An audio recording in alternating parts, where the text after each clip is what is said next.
Hi, I'm Claire. Christy and Janine. We're three marketers that have spent decades in talent tech and recruitment, facing the same challenges and watching the same mistakes play out over and over again. We started What's the Point because we're tired of the fluff, vanity marketing, and wasted budgets that never drive real growth. This podcast is straight talk for marketers and leaders who want marketing that actually works. No jargon, no egos, just hard-won lessons and practical advice that will help you scale your business. Leaders and founders, what are all the things you need to think about when you are hiring a marketer? Whether that's for the first time or whether that's for you growing as a business and whether it's for a replacement hire.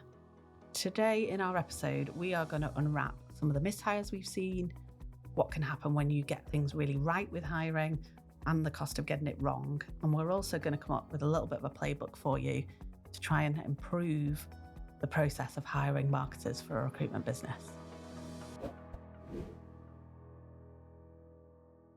So ladies,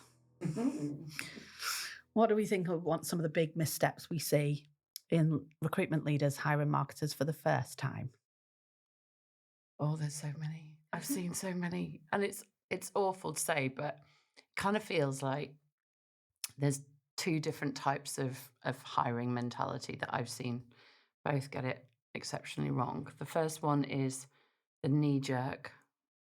We've got to a certain stage, or so-and-so down the road just hired a marketing exec. We need one. Or, oh, all of that noise that they're making on social media, they must have a marketing exec. We need one.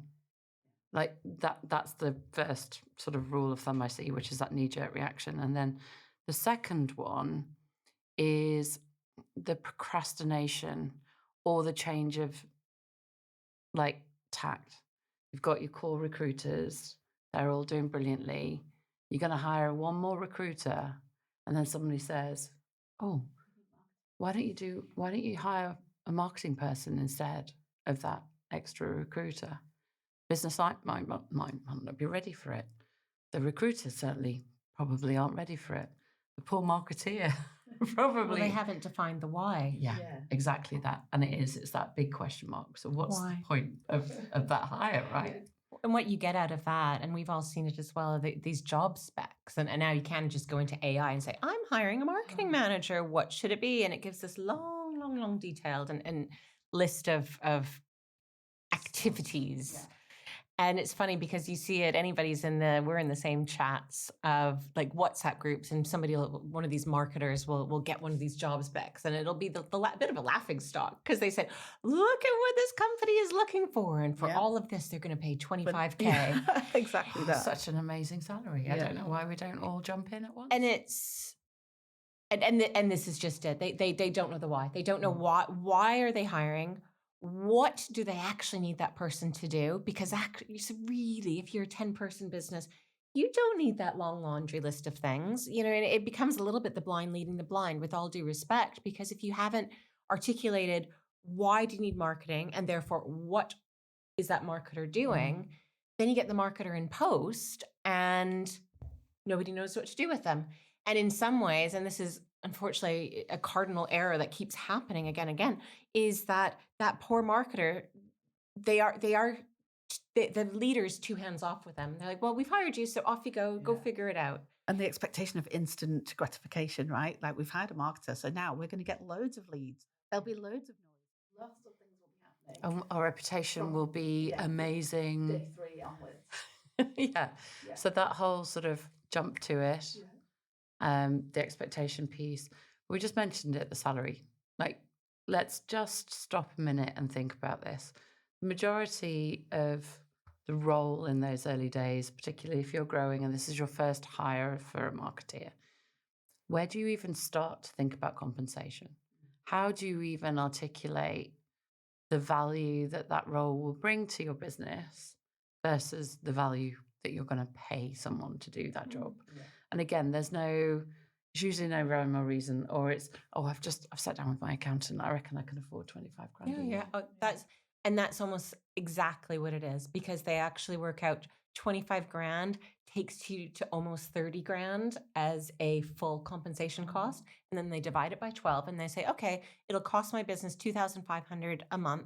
okay, I can manage that. So then do the maths. Where are we at right now with minimum wage? Yeah. 22K. How far off? It's not It's not 22K far for a off. full time. Yeah. I mean, it's just bonkers. Yeah. It's absolute bonkers. And then you think of the hours. Consultants still working 8 till 6? Depends on So you're the still depends on expecting the your agency, I marketeer? think. It's changing. But are you Yeah. still expecting your marketeers to work the same hours as consultants? That might take you below minimum wage, right? There is some stuff around that right now. If you get some of the HR advisors out there and HR legal advisors out there talking about that. But I think beyond that, it's more so this expectation, going back to the original point of it is they say, oh, I think I need a marketer because it's the thing to do. They're doing it over there, so I'm going to do it too. And I can afford this. Yeah. And that's how they make their That's decision. the I want a box. body. Yeah. I want And a I want body that's marketing. in-house, that's doing this, who could be there at the every whim of my consultants to do the sales deck as they need And it. as many presentations of the same deck. And as they could hopefully possibly it's happening at The posters. how about the RFP that's due at 5:30 p.m. that night, and then the marketer gets involved with it at about 4:47? Yeah. Something like I that. need it for the morning. But that is the impression. I need that body there. I need, it breeds this kind of after the fact role, or this, what's the word I'm looking for? This not inactive, reactive. Thank you. Reactive in the moment. I need somebody sitting there to react to the sales enablement needs as and when they come. Effectively my whim on that day, right? The whim and the other expectation of the all singing, all dancing, unicorn, octopus, Swiss Army knife, call it what you want, but someone who can do everything. I've also seen the opposite, and probably similarly based on the numbers. We can afford more, so we're going to hire a marketing director. That's an interesting point too. No marketing team, but we're going to hire a marketing director. And then curiously, that marketing director, similar problems. Okay, they don't know what they want that marketing director to achieve. That marketing director arrives, probably having not asked the right questions in an interview, and that's something we need to think about. Giving some advice for how does the marketer avoid some of this happening? But yeah, the marketing director arrives. There's no team, and they're not used to doing all of the long list that the leader sees as this marketing bucket that they would like to be filling. Because they've come from a background where there's been other teams, or there's experts in different types of tactics. Budgets. Yeah. There are budgets. Budgets. Yeah. Budgets versus my salary. Yeah. Like, what's the marketing budget typically in an agency these days? Yeah. Well, we've got you, so that's the budget, isn't it? So that's what you spent now. 25K. Yeah. Plus some job boards. Don't forget job boards. Oh, the job boards, yeah. And LinkedIn. Oh yeah, yeah, LinkedIn. Oh yeah, so LinkedIn recruiter license. You're going to manage them, but you can't use them. Yeah. But it goes on your P&L. Yeah. It's on your budget. Yeah. I once was speaking to a business, and they were saying, "Oh, what should be the average marketing? What should be the spend for a marketing budget?" And I went through the different calculations and different thought processes and what should be in that budget and different things.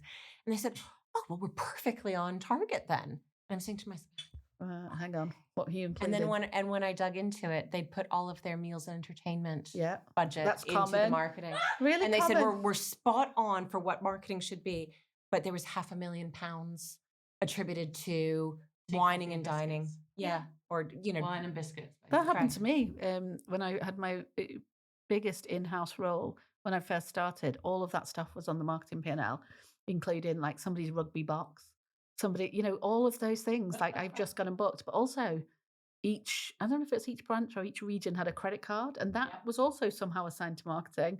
So they could just buy a job board, or they could buy some, whatever they wanted on this credit card landed in my P&L. One of the first things I fixed, but yeah. But it's also as well like having that capability to fix it, because I think I've actually inherited that in a place too. And it wasn't until we had a total change of leadership, because I was losing that. I lost that battle quite a lot.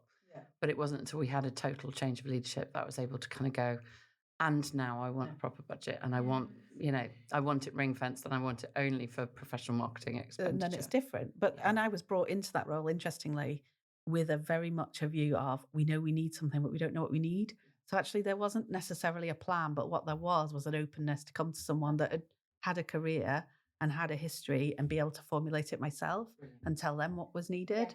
And so on the flip side of not having a plan for a founder, there is that opportunity to talk to someone, whether that's the person you hire or whether that's someone that knows what they're at, about how do you formulate that I mean, and we're what not should that look shy like. and retiring types, so we're pretty much open with those questions. But this is, I think, one of the points on what you're saying before about you hire the senior marketer, and I think they'll come with these great ideas and experience and logic, and they'll have the rationale to back it up, and they're put in a box. And they're put in a box of, well, actually, what we need is this.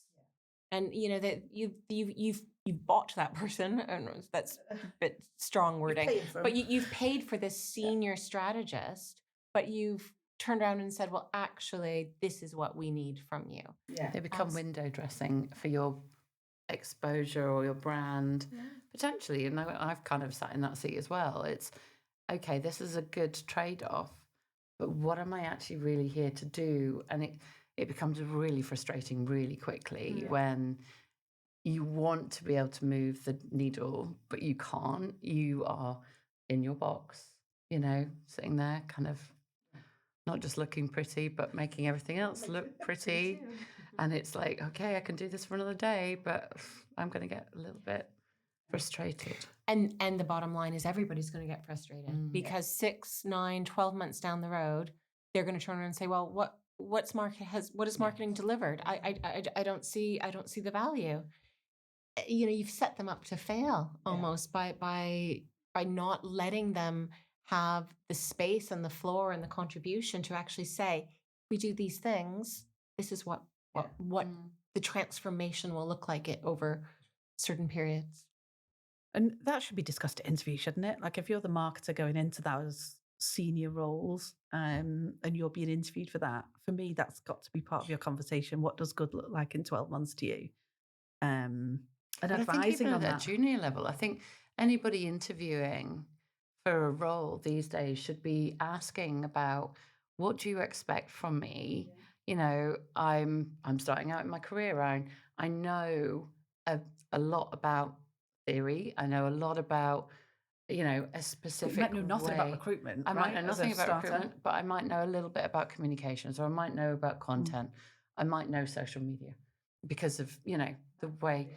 And we kind of expect that the people coming in at junior roles are quite green and need to be led. But actually, I would coach anybody going for these roles at an entry point to be asking, so tell me what you think good looks like. And also as well, if they're interviewed by their directors or the CEO or whoever the leadership is that's interviewing them, hopefully they're interviewed by the leadership, not just HR or the internal recruiter, that they're actually getting that perspective and getting that objective view of, well, this is what we kind of think that we know, but we don't. And if we don't know, let's work out how we can get you to a good place and how we can actually work together to create that pathway. And that it's I such think, a tall order, though. If sitting here thinking, gosh, would I have had the gumption to do that 20 years ago? And probably not, especially with the market as it is today, especially with all the downward pressures and, the attitudes that, oh, well, it's just done with AI now anyway. I think I don't have a solution, but I think it's a really scary place or not.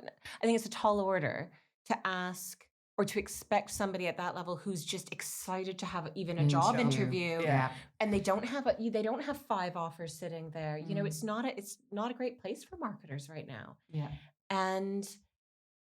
But then I agree. I think then you put the emphasis the other way. I agree that I think it's a tall order. Not everybody's going to be able to bring themselves to ask that question. But somebody should be asking that question in the interview. Put it the other way. Like what, and you can, I think as a founder or as a leader, you can position it as, what do you see good looks like as an interview question, and what would you want to be achieving over the next 12 months, and frame that for yourself as well as for them. But also, what support you're going to need to get there. That's the big question for me. That's in any interview for any role, where do you want to get to? How are you going to get there? And what support will you need from the business and from me to get there? That's the eye opener. Because as a marketer, thinking that through, you need to have good answers for that. And I also think allowing people some prep time. I know it's probably the newer form of interviewing, but allowing for that prep. So someone has got insight into the questions and has some time to think about their answers, not so they can AI it all, because that would be obvious, right? But so that they have got some time to put some thought into actually, what are my gaps? Yeah. What training and support will I need? What mentorship will I want to be looking for? I find that technique of kind of walking through the first 100 days, especially when I'm hiring marketing at all levels, right? So if you're building team, it's not just about one hire, it's about how that person fits in either with an existing team or actually you're bringing a lot of people together for the first time. You're then supplanting that into an organization. So you're kind of thinking about what are the first 100 days? How is that first 100 days really going to shape up? And I kind of call the 10 pre-day one. So, that prep time that you're talking about, I'm going to ask you about how from day one and the 90 days out, how you want to be in that job, what you want out of that role, but also as well, what you're going to give back that gives us that incentive that we're going to need you for, and, quick wins, right? Yeah, exactly that. So, get to know the business, get to know your colleagues, get to know and understand the marketplace like your life depends on it. And then start doing the marketing piece, right? You don't start doing the marketing piece until you're sort of 90 days in, because you still need to understand the business. And it's all of those sort of metrics. I mean, most organizations that I've ever been in, and again, I can say this from a sort of seasoned perspective, but if I can articulate what I'm going to be able to deliver in 90 days, then they're all like, wow. But if someone came to me and sat down and went, right, in 90 days, I'm going to know and understand exactly who the key stakeholders are. I'm going to know and understand who our key clients are. I'm going to know and understand where our candidates engage with us and how they engage with us. I'd be like, wow, yeah, you've got the job. Like, simply, that's all I want to know is what's your intent? Because, and again, at all levels, you can bring that answer to me and I will know you're really embedded in you're the thinking purpose. about it. Yeah. Absolutely. What about when you see,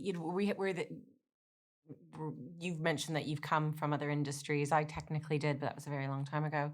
But people who are coming into marketing roles from other industries. Wow.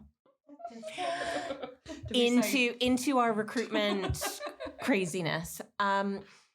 What's your advice, either of you, for leaders who go down that direction? Who hire out of industry. Yeah. Do you know, I think it depends. Again, it comes back to who you are as a business and what's your plan, what's your intention. I've seen it work really well, because I definitely think there's tons, we'd be incredibly naive as marketers within an industry to only look within the industry. So I think there are huge positives to it, from a creativity, from a measurement and data, from just general conversations, huge positives. But I also think if you're a business that's perhaps struggling, if you're a business that's behind the curve and needs to grow quickly, scale, answer some questions, there's a lot to be said for having someone that doesn't have to learn recruitment. Yeah, now, recruitment isn't rocket science, right? But bringing someone in that gets it means you're going to get results more quickly. So I think there's space for both. I absolutely think it comes back to that. Why are we hiring? What are we trying to achieve through this hire? I think also as well, just to kind of underpin that, let's just say again, recruitment marketing, or marketing in recruitment, specifically agency, you're dealing with candidates and the candidate experience always. That's always on. You can't turn that off at any point. You've got your client, your customer kind of marketing, and an experience there, and bringing in again that whole new business operation, but also looking after your clients and that retention of those key clients, because they're your book of business year on year out, especially in certain marketplaces. And then that final part is your consultants, or your colleagues that you're constantly thinking about how, especially scaling agencies, how are we going to continuously be attracting the best talent to come and help us win more business and make more placements. So there's churn in a recruitment business as well. Such a massive difference. To a normal business. My take on it is it's great to get people from other industries. I think it's the challenging piece, and if you also put yourself in the marketer from this other industry coming in, is when there is still that misalignment of expectation of what a marketer does. And it's very akin to what we were saying, you hire this marketing director and you expect them to do tactile stuff. It's kind of the same thing. You've hired this person, they come with all these ideas with, use cases and case studies of what you could be doing. And then you say, well, actually, instead of all that, we want you to do this, which is generally not based on the data or the strategy or anything. It's a little smoke and mirrors. So I've got an example of, I've seen this, and I've been a mentor in an organization where the hire happened pre me joining, and the person was hired and they had amazing amount of YouTube experience, of paid search experience, exceptionally tactical, brilliant video production, animation, all sorts of things. We just needed to put a couple of posts on LinkedIn. And it's totally undervalued, the expertise. Write me some thought leadership reports. Yeah. Oh, we've got a salary survey. Can you just drop that into a PowerPoint presentation? I mean, it literally made me feel like I wanted to kind of leave exit stage left as quickly as possible. The misalignment between the recruit and the company, it was so bad. And actually, it damaged really quickly, really easily, the reputation of the marketing function, because that one person suddenly was like, what am I doing here? And also onus on them for not asking the questions, but I'm pretty sure they did ask enough questions in the interview, and the sort of new shiny toy aspect came through, and the leadership team are like, oh my goodness, this is going to be fantastic for us from a marketing perspective, but not understanding where those areas of expertise could or should be put to work within their organization. And the answer was they had no place there. There was no need for paid search. There was no need for YouTube video strategy, because there was no video production. There was no need for any video production. You're now still in a chicken and egg scenario, because you don't have a marketing strategy. That leader says, okay, I want to hire somebody, even it might not even be this first marketing hire, but at some point of the journey, okay, I want to hire this marketing person. I need the marketing person to actually be the one creating a strategy. Yeah. So I don't know what I'm hiring for. Yeah. And then you mishire as a result. And what's the cost of it then? What's the cost of getting it wrong?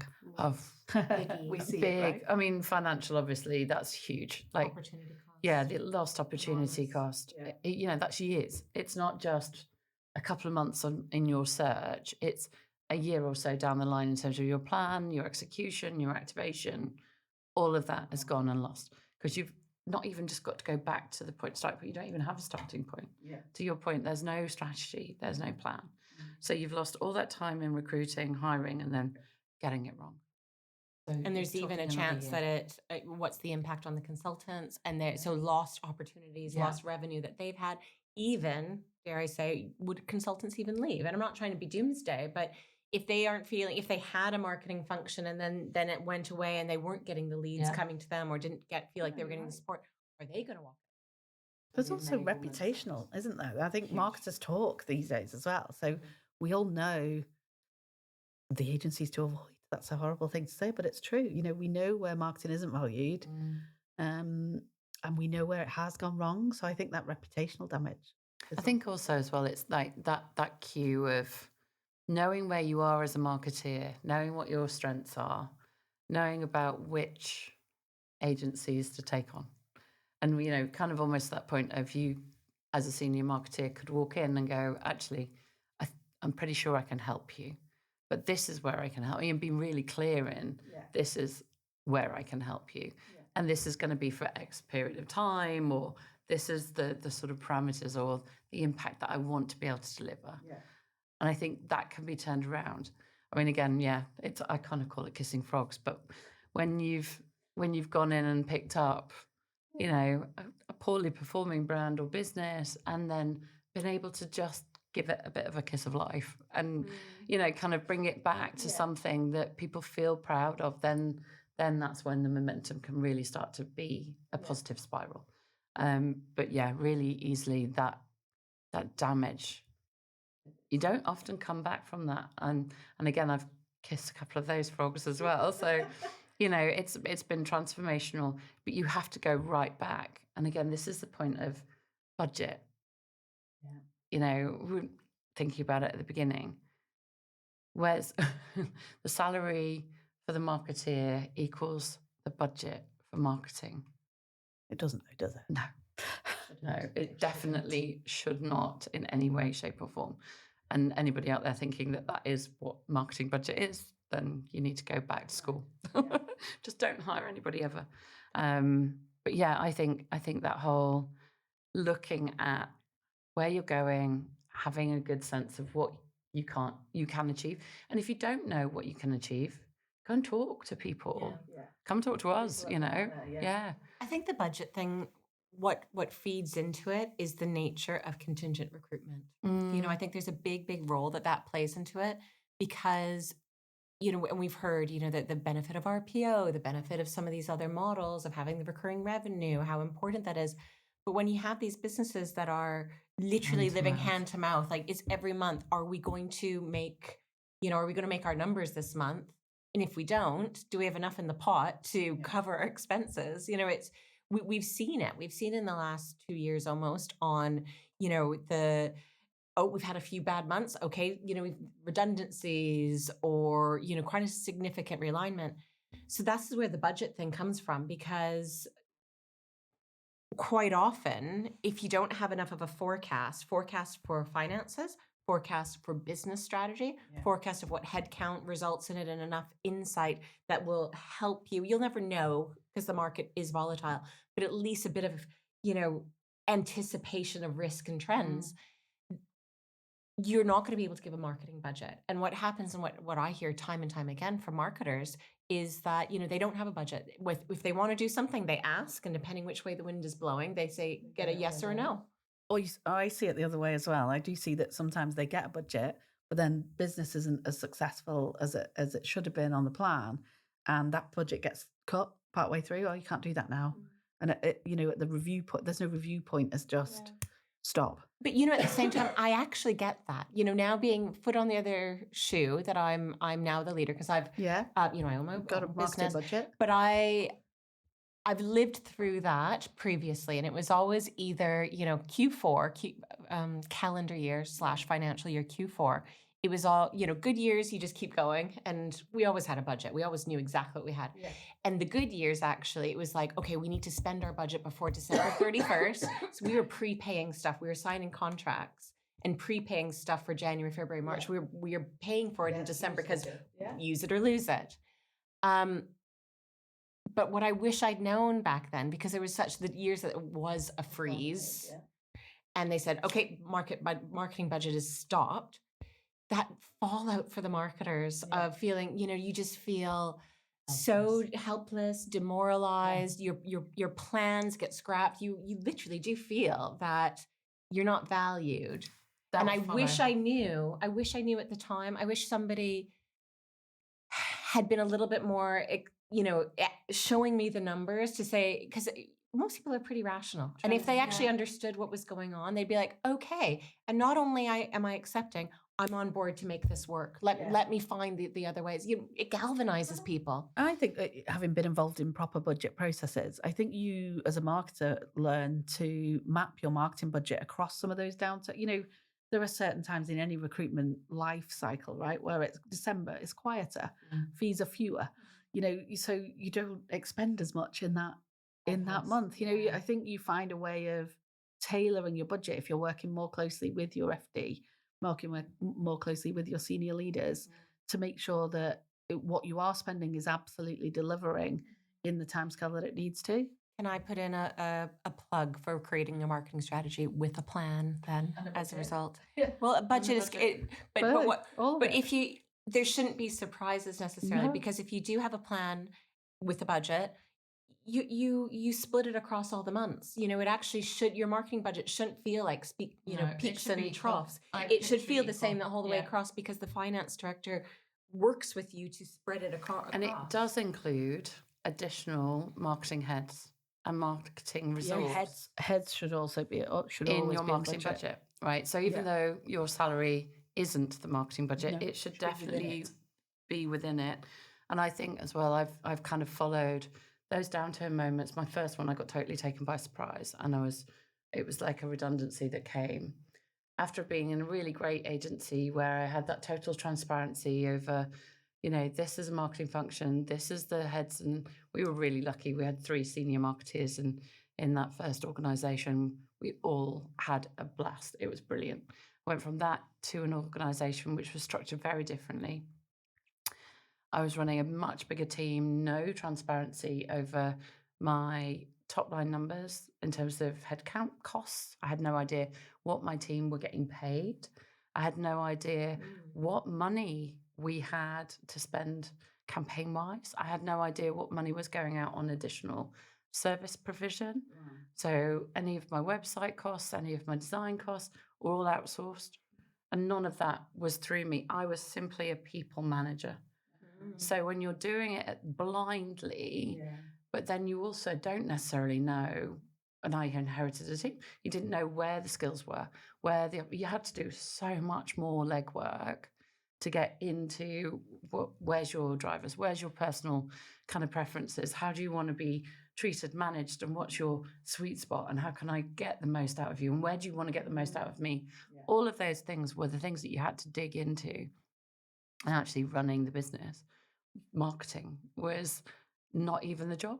And I was there running blind. So you kind of need to know and understand not just the dynamics of how the function's going to run, but who is involved. And then also as well that where you need the extra power, where you need the uplift, where you need the skills. So skills and training. Okay, let's talk about this as well. Have any of you, I certainly haven't, ever had an interview where I've been offered training and development? No, not an interview. Well, yes, effectively. Yeah. I mean, I haven't interviewed in quite a long time, but yes, it was in there. Yeah. I have to say, I put in my interviews. Fabulous. Yeah. Yeah. No, but how brilliant is that? Yeah. Because again, we're coming out of this from a profession. Marketing is a profession. I had the opportunity to do a CIM 100 years ago. But at the same time, this is a professional career choice. Well, I think that's one of the challenges is that an accountancy career is, it is very, you get your accountancy, you get your qualification, you kind of graduate through these different steps. Marketing, there's none of that. It is a professional career. There is training, there are certifications, but the titles are all over the place. I see these CMO titles of somebody who runs, a business of 20 people. That's certainly not the same role as a CMO who would be, running a 5,000 person organization with multi-billion pound turnover. It's so fluid. And agencies, marketing agencies, there's this kind of quick succession of all these promotions, and every kind of 6 months or a year, they're getting the senior title or this or that. And you could see why for the end leader, the end company hiring, it's a minefield. We worked with a business a few years ago who had a marketer and who had 5 years experience and all in recruitment. And so they came to them with a marketing manager title. This managing director kept saying to me, but we thought we were getting somebody skilled. She has a marketing manager title. She has 5 years experience. We thought we were hiring a senior-ish person. And it wasn't. The person wasn't much better than like an entry level hire. But you can see why that person, and I felt hurt for her. I felt for her because nobody had ever given her, everybody expected her to get on with it herself. She'd never been given the mentorship and the ability to actually kind of take those proper clients. It's that alignment with a mentor. It's the fact checking or even validation of someone's CV when they're applying. It's like, okay, so can you actually articulate what a campaign looks like, or can you tell me how you will help us position in this particular market, or do you understand the difference between contingent recruitment versus headhunting? Those sort of basic questions. I just feel like I'm probably not asked as well. So I think it's that whole hiring point. So much more work needs to be done going back to my point right at the beginning, don't knee jerk at all. Like, just take your time and really figure it out. But we've got a framework, right? We've got a framework. Let's talk that through. Let's talk through our framework or playbook for founders to get it right. Yeah. 3 steps. First step is definitely hire for the stage of business that you're in. And I'm not talking about, we've just seen that so-and-so down the road is just hired. We're at that stage. No, it's not about that. It's, okay, you've been operating for 5 years. You've been operating and you've reached 50 heads, or you're looking at expanding brilliantly into a new marketplace and or territory, and you want to figure out how to do it right. It's working really well right now for you. There's probably ways in which you can finesse that a little bit more, but you basically want to expand, and it's growth, and it's the right time for growth. And whether you're incubator stage or you're scaling, you've got that architecture around your senior leadership team that can really support that hiring process. That's where I'm thinking you need to be. Step 2 is think about the type of marketeer that you want. And we've already touched on it. Senior marketeers bring so much. Junior marketeers also bring so much. But you don't have to hire on a full-time basis. You don't have to hire on a permanent basis. You can go contract. You can go project-based, freelancers, fractional. You can bring in an outsourced team, somebody.